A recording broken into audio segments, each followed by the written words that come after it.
2025 ನಿಮ್ಮ love life ಹೇಗಿರುತ್ತೆ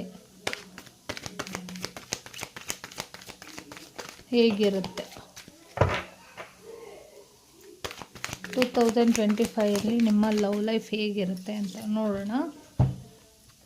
ನಿಮಗೆ ಒಂದು ನ್ಯಾಯ ಸಿಗೋದ್ರಲ್ಲಿ ಇದೆ. ಇಷ್ಟು ದಿನ ಯಾರು ವೆಯ್ಟ್ ಮಾಡ್ತಾ ಇದ್ರಿ ಅದಕ್ಕೊಂದು ನ್ಯಾಯ ಸಿಗೋದ್ರಲ್ಲಿ ಇದೆ. ಏನು ಸಿಚುವೇಶನ್ ಇದ್ರೂ ಕೂಡ ನಿಮ್ಮ ಪರನೇ ನಿಂತಿರುವಂಥದ್ದು. ನೀವು ಒಳ್ಳೆ ಕೆಲಸಗಳನ್ನು ಮಾಡಿದ್ದೀರಾ ಅಂದರೆ ಅದಕ್ಕೆ ಒಳ್ಳೆ ರೀತಿಯ ನಿಮ್ಮ ಕಡೆ ನ್ಯಾಯ ಸಿಗುತ್ತೆ. ಮತ್ತು ಈ ವರ್ಷದಲ್ಲಿ ಪ್ರೊಟೆಕ್ಷನಲ್ಲಿ ಇರ್ತೀರ. ಯಾರ ತೊಂದರೆಗಳು ಇಲ್ಲದೆ ಇರೋ ರೀತಿಯಲ್ಲಿ ಒಂದು ಪ್ರೊಟೆಕ್ಷನಲ್ಲಿ ನೀವು ಇರ್ತೀರ. ಮತ್ತು ಹೊರಗಡೆ ಹೋಗುವಂಥ ಅವಕಾಶಗಳು ಇದೆ. ಒಂದು ಸ್ವಲ್ಪ ಟೈಮ್ ಬೇಕಾಗಿರುವಂಥದ್ದು.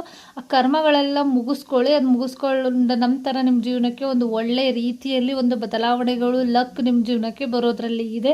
ಈ ಪ್ರೀತಿ ವಿಚಾರದಲ್ಲೂ ಕೂಡ ಒಂದು, ಆ ಫ್ಯಾಮಿಲಿ ವಿಚಾರದಲ್ಲೂ ಕೂಡ, ನಿಮ್ಮ ಲಕ್ ವಿಚಾರದಲ್ಲೂ ಕೂಡ. ಧನ್ಯವಾದಗಳು.